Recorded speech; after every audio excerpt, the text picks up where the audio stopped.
Olha, gente, vocês ouviram rápido na primeira aula, a gente avançou bastante. Se você está acompanhando pelo esboço, praticamente a gente cobriu todos os itens. Essa parte seria mais para a gente fazer algumas considerações finais em relação à aula, né? Não em relação ao assunto. Tem muita coisa para ser falado ainda. Só para vocês terem uma ideia, na próxima aula eu vou falar mais sobre a questão, assim, como que outras partes da Bíblia, principalmente o Novo Testamento, interpretam esse acontecimento. Porque a gente já falou assim, por exemplo, em relação à serpente, ou Satanás. Esse relato, ele não esclarece, ele não deixa muito claro quem é Satanás. O tempo todo, até quando fala sobre a descendência ou a semente da serpente, parece que está falando da descendência de uma cobra mesmo, né? Então, não esclarece isso. Outra coisa que a gente não tem muito claro em todo o Velho Testamento, em nenhuma parte da Bíblia usa essa expressão queda. Nós estamos falando sobre a queda do homem. É uma expressão muito comum entre nós, mas assim como a Trindade, não é uma expressão bíblica.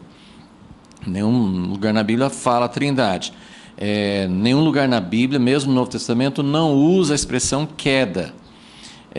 No Velho Testamento, claro que eles entendiam que o que aconteceu aqui no jardim foi determinante. Eles saíram do jardim, isso também a gente vai falar na próxima aula, sobre como Deus expulsou do jardim. Mas no resto do Velho Testamento não tem, na verdade nem faz muita referência a Adão, não temos muitas referências a Adão no Velho Testamento. Então, no Novo Testamento que a gente vai ver, aí nós vamos falar um pouco sobre isso na próxima aula, sobre como Paulo fala a respeito de Adão, de ter entrado do pecado no mundo através de Adão. Mas essas coisas, então, são coisas que foram entendidas e abriu mais esse assunto depois. No Velho Testamento não tinha muito entendimento sobre isso. Algumas dessas coisas que a gente já colocou assim, no último item do esboço, algumas considerações. Já falei que a serpente foi amaldiçoada e o homem e a mulher não, eles em si não foram amaldiçoados com esse termo, né, de ser amaldiçoado. Sobre o homem e a mulher, como nós vimos, tem mais a questão das consequências que eles iam sofrer na vida, dando à luz, no trabalho. No final da sentença dele sobre o homem, ele fala, até que ao pó você retornar. Então ele fala da morte.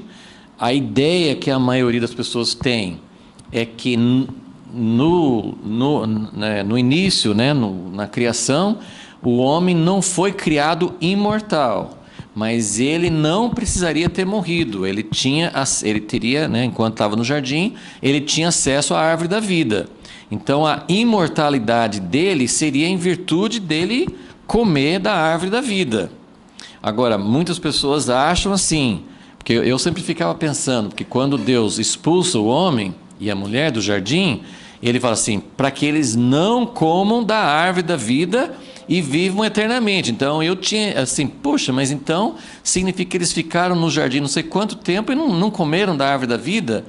Porque eu tinha aquela ideia assim, comeu uma vez já ficou imortal. Mas parece que a Bíblia não dá, assim, são coisas que não são muito explícitas no relato, mas a ideia que a maioria das pessoas tem hoje, né, de examinar as Escrituras, estudar, é que o homem poderia não morrer, mas se ele comesse da árvore da vida, ele não tinha a imortalidade como uma qualidade já dele, né, antes do pecado.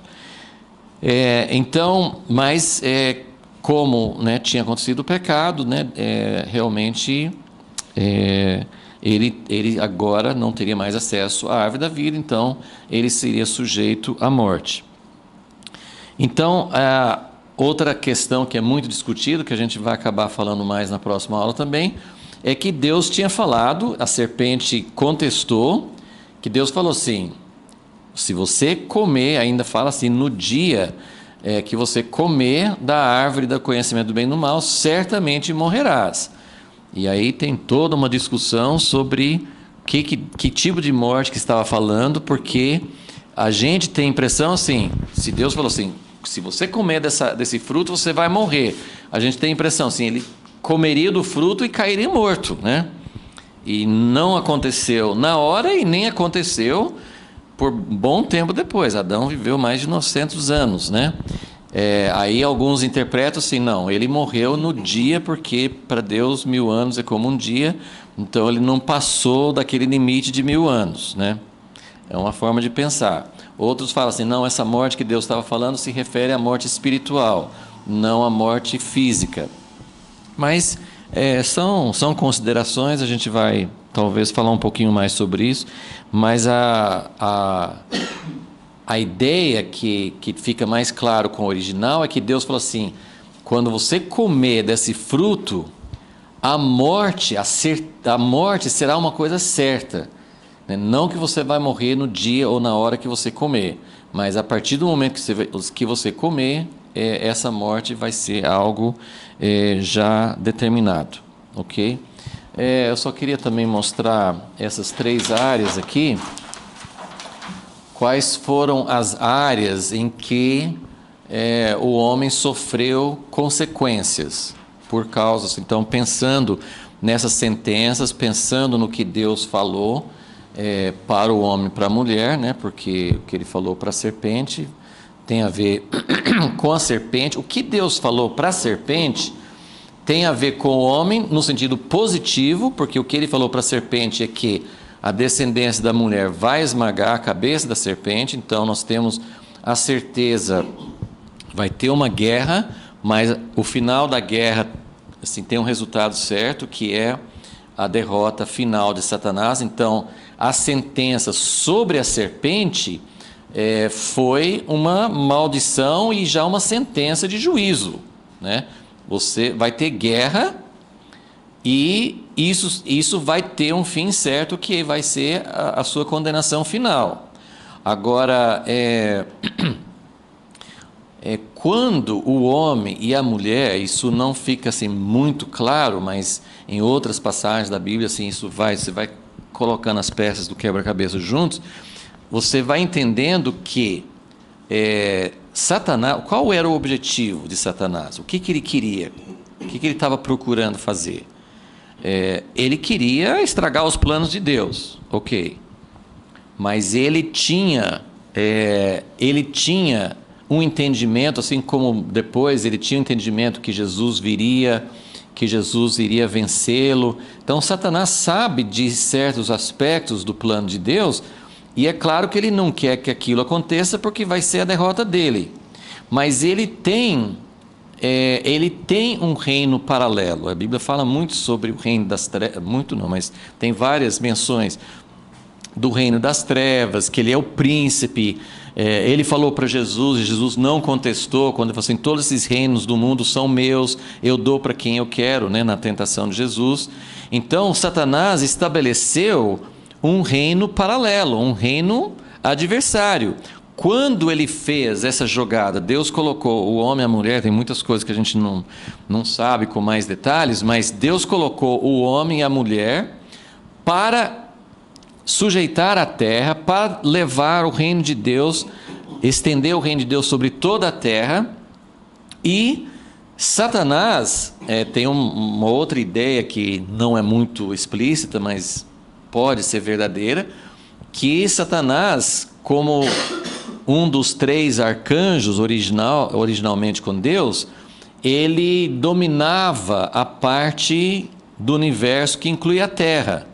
Então, o homem e a mulher teriam a incumbência de retomar isso para Deus, depois que Satanás caiu. Isso são teorias, tá? Não dá para ter muita certeza sobre isso.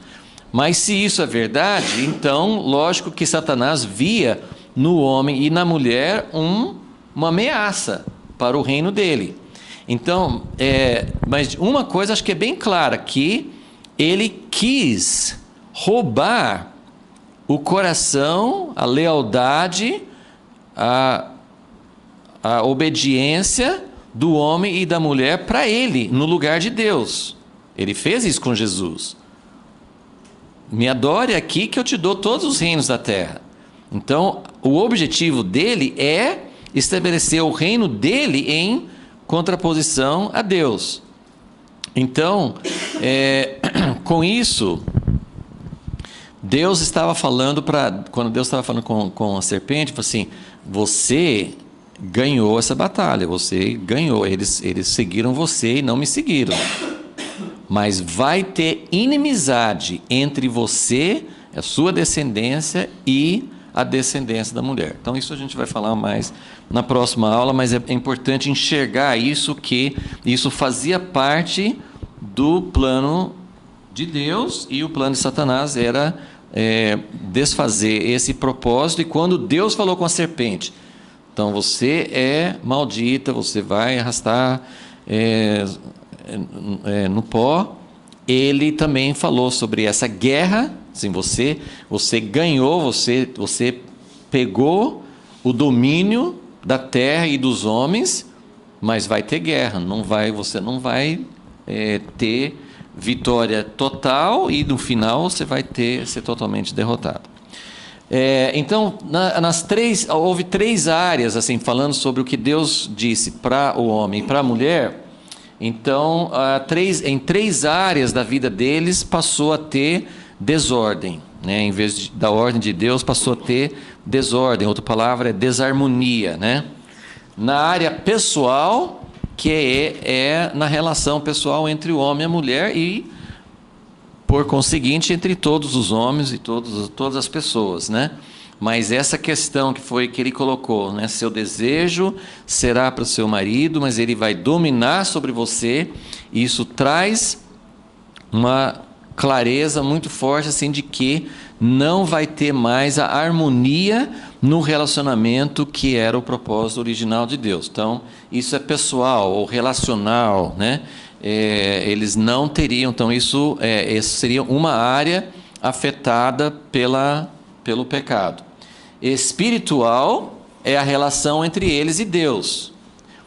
Isso foi evidente antes de Deus dar a sentença, porque eles fugiram de Deus e se esconderam e sentiram medo, né?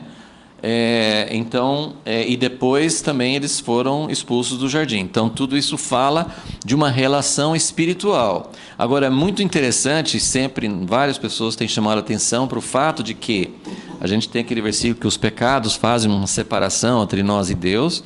Claro que isso muda totalmente a relação, mas é muito importante lembrar que quando o homem pecou, não foi Deus que correu do homem.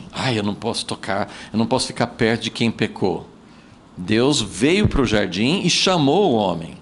E depois disso, Deus continuou tentando falar com Caim. E, né, assim, ele tentou, Deus não fugiu e foi embora. Não, quem foge é o homem que foge de Deus, né? Tem essa reação de medo, né?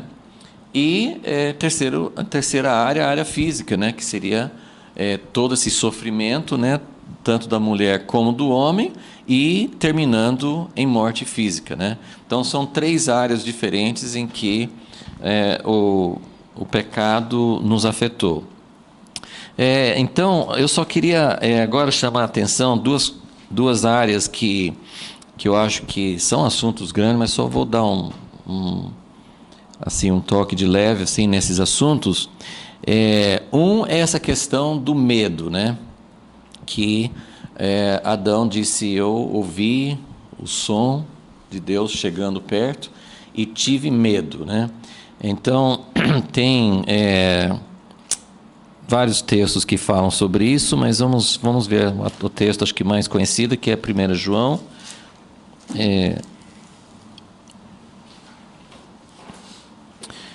1 João 4, versículo 18.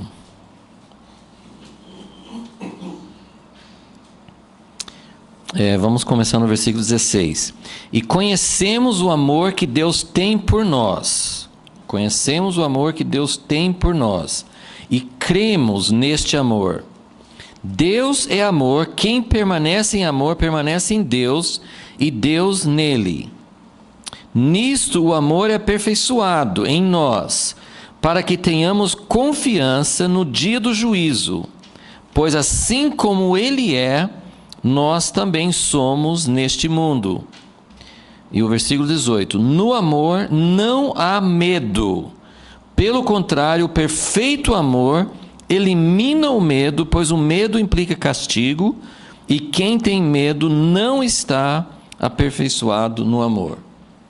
Então, isso é o oposto do que aconteceu no jardim. No jardim, assim, eles tinham já, hoje, dentro do contexto da epístola, ele está falando nisso, conhecemos o amor, porque Deus deu seu próprio Filho por nós. Na época do jardim, eles não conheciam esse amor sacrificial do Filho de Deus, mas eles tinham muitas evidências do amor de Deus por eles. Então, eles tinham evidências, tinham uma relação de amor com Deus.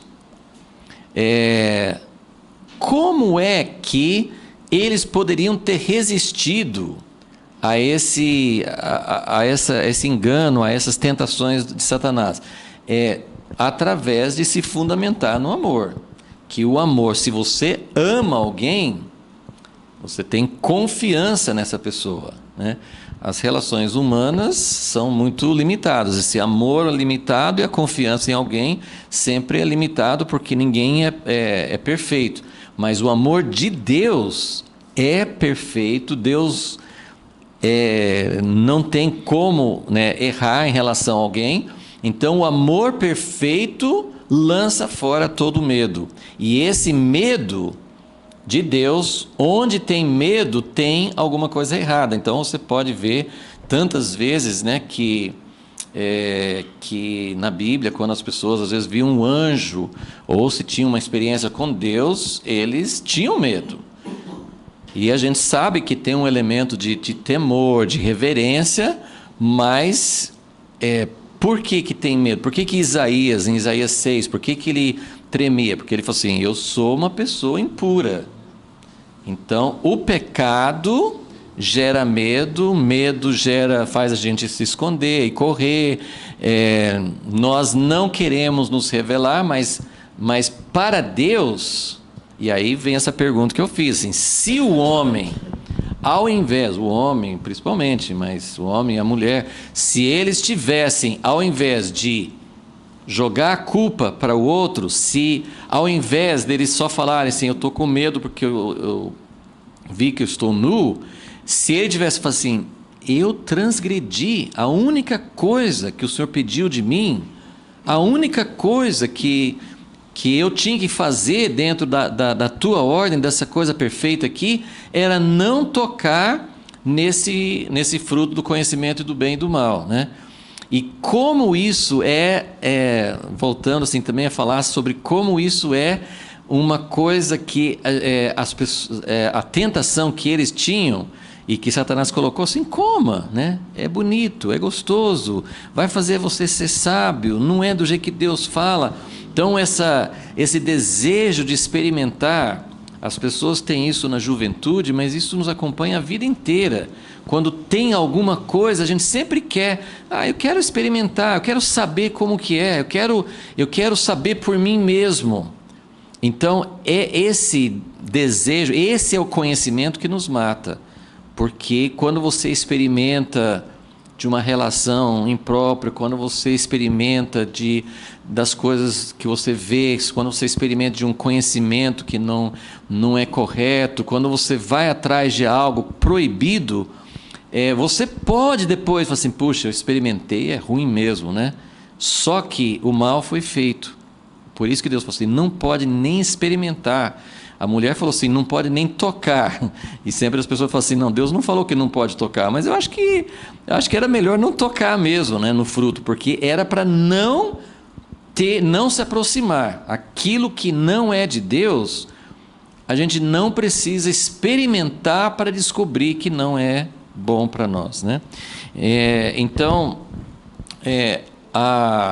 todo o pecado em nós gera medo, mas João fala nessa carta, se andarmos na luz, o amor de Deus cobre os nossos defeitos. Então, o pecado na verdade não precisa mais, por causa de Jesus, que morreu, pagou o preço, mas não precisa mais causar medo, né?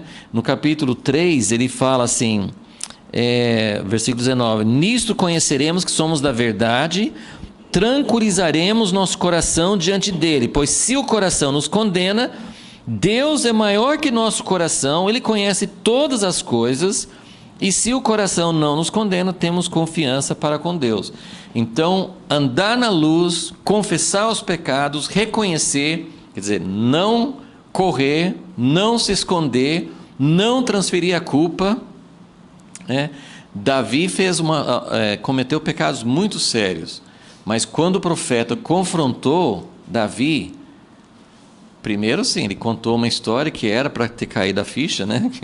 Ele contou a história, assim, para que Davi pudesse, assim, nossa, eu fiz isso, mas Davi não pegou, não caiu a ficha, né?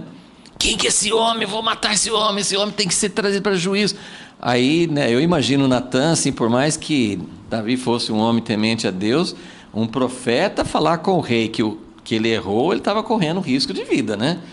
Então, Natan falou assim, mas esse homem que eu contei a história é você. Nessa hora, parece que foi imediato. Ele falou assim, eu pequei. Sem transferir, sem correr, sem se esconder, sem dar desculpa. Isso é o que Deus quer. Então, se nós fazemos isso, não precisa ter medo. O verdadeiro amor lança fora todo medo, né? E só para lembrar para onde nós estamos caminhando, né? Apocalipse 22, no versículo 3, fala, ali jamais haverá maldição. Acabou, não tem mais maldição. Nela estará o trono de Deus e do Cordeiro. Seus servos o servirão e verão a sua face. E na testa deles estará o seu nome. Então, é para lá que nós estamos, esse é o nosso destino, né? De chegar ao ponto, sim, de poder ver Deus face a face, não ter medo, ser purificado de toda a injustiça e poder, sim, estar diante dele sem medo algum. Bom, tem um aspecto que eu ia falar, mas eu acho que são vários textos, acho que eu não vou entrar nisso hoje, sobre as vestes, sobre estar nu. Como na semana que vem a gente ainda vai falar sobre isso, eu acho que eu vou deixar para lá, para a semana que vem.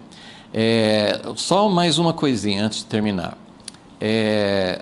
A grande pergunta que eu já falei hoje não vou responder, tá? Assim, a pergunta é essa, né? Por que Deus permitiu algo que faria tanto mal para a humanidade, né?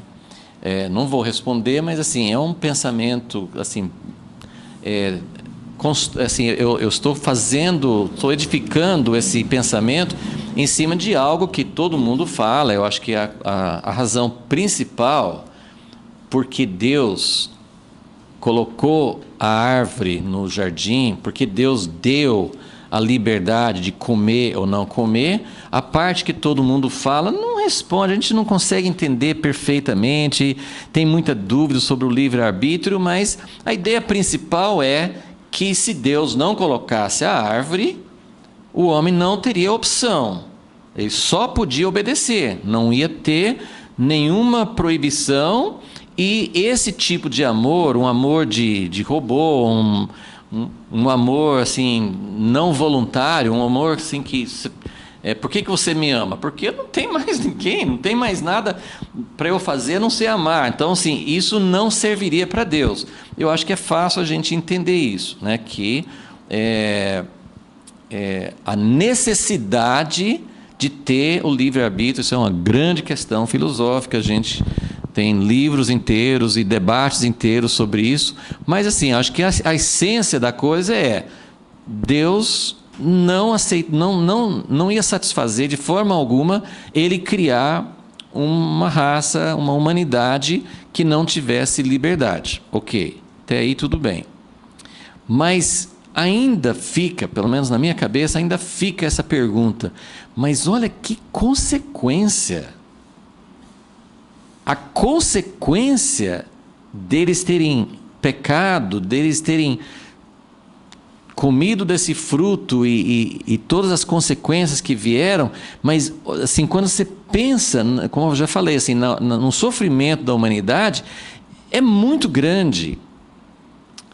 E aí a outra pergunta, que até me fizeram esses dias, que é qual a diferença entre a capacidade de escolha que Adão e Eva tinham antes do pecado e a nossa capacidade de escolha hoje?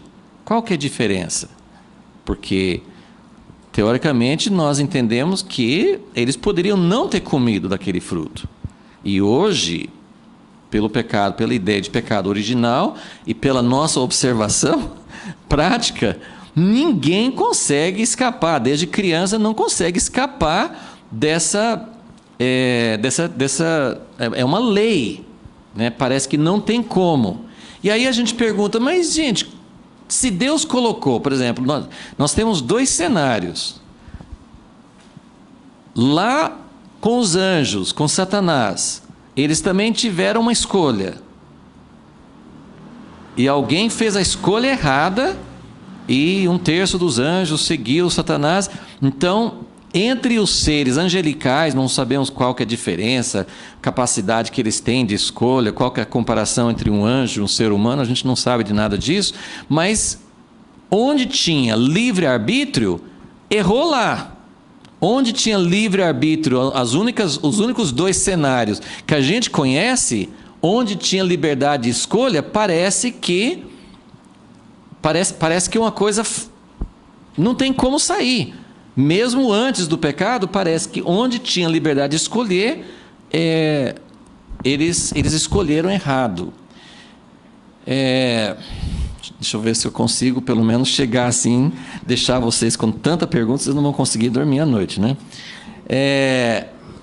Então a pergunta é: tem jeito de ter livre-arbítrio e não desobedecer, não usar esse livre-arbítrio contra Deus? Na eternidade, redimidos, como que vai ser? Eu sei que estou fazendo perguntas que não tem, algumas delas não têm resposta mesmo, mas eu acho que vale a pena a gente perguntar, como que Deus vai fazer então, depois, na eternidade, para que a gente continue sendo seres livres, amando a Deus, porque nós queremos. Mas e se tiver uma escolha lá para não servir a Deus, e lá também a gente vai escolher errado de novo? E aí entra algo que, esse processo da nossa vida agora, Deus está nos purificando, nos mostrando, Ele está queimando dentro de nós essa escolha, essa tendência de escolher errado.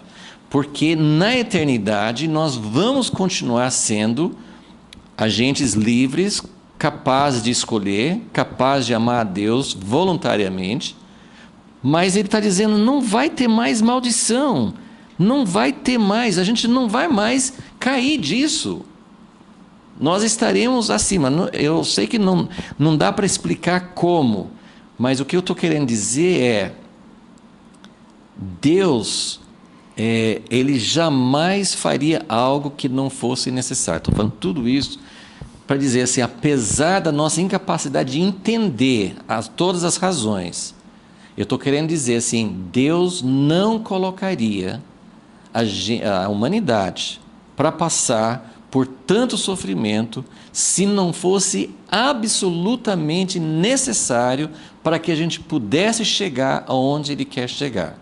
Eu sei que tem um monte de perguntas, mas então Deus quis que pecasse? Não, Deus não quis que pecasse, Deus não criou o mal, Deus não é autor do mal, mas eu entendo que de alguma forma essa capacidade de escolher, quando Deus colocou a capacidade de escolher, que a gente não entende como é que isso funciona, mas no mínimo nós sabemos que Deus sabia antes que nós íamos escolher errado. E se Ele sabia que ia escolher errado, e que isso ia trazer tanto sofrimento, Ele não podia ter feito alguma coisa meio diferente, ele não podia ter colocado alguma salvaguarda. Não, eu não sei como, mas o pensamento que tem vindo para mim é: Deus escolheu esse caminho porque seria o único jeito de nós sermos purificados da tendência de escolher errado, para que nós pudéssemos chegar na eternidade e não ter perigo de errar mais. Não sei se faz sentido, tem muitas perguntas que ainda continuam, mas no fim das contas, a gente tem que ter o perfeito amor, que tem confiança, que não tem medo de um Deus. Para mim, assim, fez sentido pensar: Deus não escolheria nenhum caminho, nenhum processo que não fosse necessário. Ele não quer causar nenhum sofrimento que não seja necessário. E por pior que seja o sofrimento, uma das coisas que várias pessoas falam, esses dias mesmo alguém falou assim: eu não lembro de nada do sofrimento de ter um filho, de dar à luz. Eu acho que não foi esse exemplo, acho que foi um outro, mas a Bíblia mesmo fala assim: depois que passa o sofrimento, você não lembra.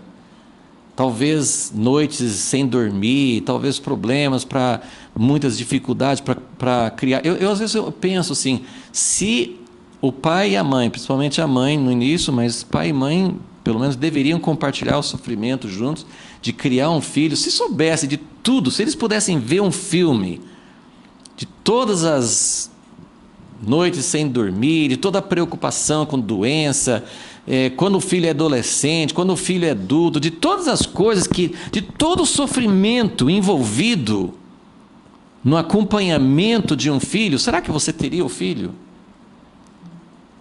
Ou será que você teria realmente o pensamento de Deus: vale a pena, vai envolver, ter um filho, tem a gravidez, tem a dor de parto, tem as noites sem dormir, tem a dificuldade, mas vale a pena, porque o resultado final é isso, né? Por isso que fala em Isaías 53, que